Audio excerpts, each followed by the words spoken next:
খেলপথাৰত ভাৰত অষ্ট্ৰেলিয়াৰ ড্ৰেছিং ৰুমত ৰোহিত গম্ভীৰৰ যুদ্ধ ৰোহিতৰ অবিহনে সিডনীৰ খেলপথাৰত নামিল টিম ইণ্ডিয়া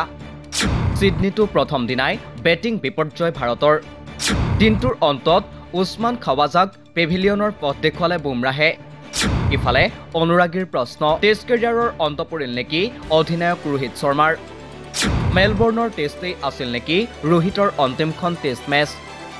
শুকুৰবাৰৰ পুৱাৰ পৰা আৰম্ভ হ'ল সিডনী টেষ্ট খেলপথাৰত যদি সমতা স্থাপনৰ যুঁজ ভাৰত অষ্ট্ৰেলিয়াৰ আনফালে আকৌ ভাৰতীয় ড্ৰেছিং ৰুমত ভাৰতীয় অধিনায়ক ৰোহিত শৰ্মা আৰু মুখ্য প্ৰশিক্ষক গৌতম গম্ভীৰৰ মাজত শীতল যুদ্ধ এতিয়া যেন ভাৰতীয় ক্ৰিকেট প্ৰেমীৰ খেলপথাৰৰ দুয়ো দলৰ মাজৰ প্ৰতিযোগিতাতকৈ সিডনী ক্ৰিকেট খেলপথাৰৰ বাহিৰত হৈ থকা প্ৰতিযোগিতা উপভোগ কৰিবলৈহে বেছি আগ্ৰহী ভাৰতীয় ক্ৰিকেট দলত কোন বেছি শক্তিশালী তাকেই যেন বৃহস্পতিবাৰে বুজাই দিলে মুখ্য প্ৰশিক্ষক গৌতম গম্ভীৰে অধিনায়ক ৰোহিত শৰ্মাৰ অবিহনেই সংবাদমেল অনুষ্ঠিত কৰিলে মুখ্য প্ৰশিক্ষকগৰাকীয়ে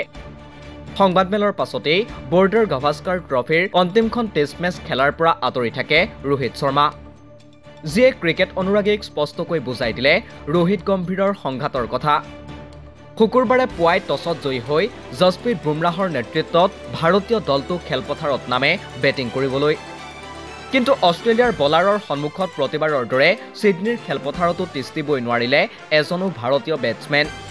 ব্যৰ্থ হ'ল অপেনাৰ জুটি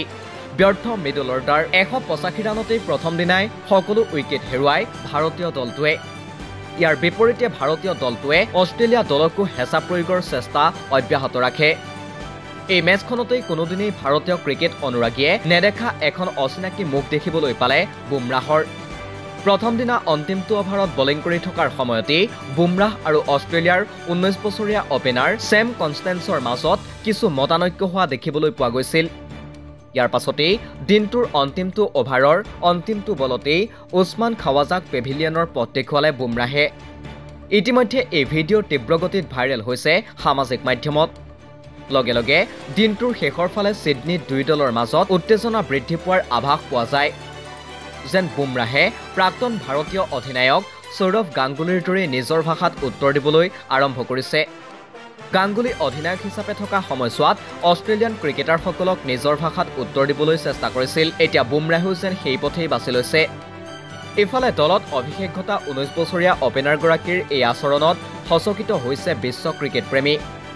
কিয়নো শুকুৰবাৰে এই আচৰণ নাছিল অপেনাৰগৰাকীৰ ইয়াৰ পূৰ্বেও বৰ্ডাৰ গাভাস্কাৰ ট্ৰফিৰ চতুৰ্থখন টেষ্টতো যশস্বী জয়ছোৱালৰ সৈতেও বিবাদৰ সৃষ্টি হৈছিল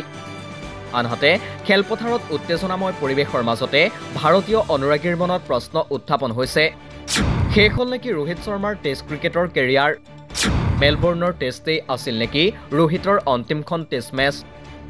কিয়নো সিডনী টেষ্টৰ অধিনায়কগৰাকীয়ে দলৰ পৰা বাদ পৰাক লৈ সৃষ্টি হৈছে ন জল্পনা কল্পনাৰ উল্লেখ্য যে অষ্ট্ৰেলিয়াৰ প্ৰাক্তন অধিনায়ক মাৰ্ক টেইলৰৰ মতে প্ৰকৃত কথাটো হ'ল ৰোহিত শৰ্মাই শৃংখলাৰ অন্তিমখন নিৰ্ণায়ক টেষ্টৰ পৰা আঁতৰি থকাৰ সিদ্ধান্ত লোৱা নাই নিশ্চিতভাৱে তেওঁক বাদ দিয়া হৈছে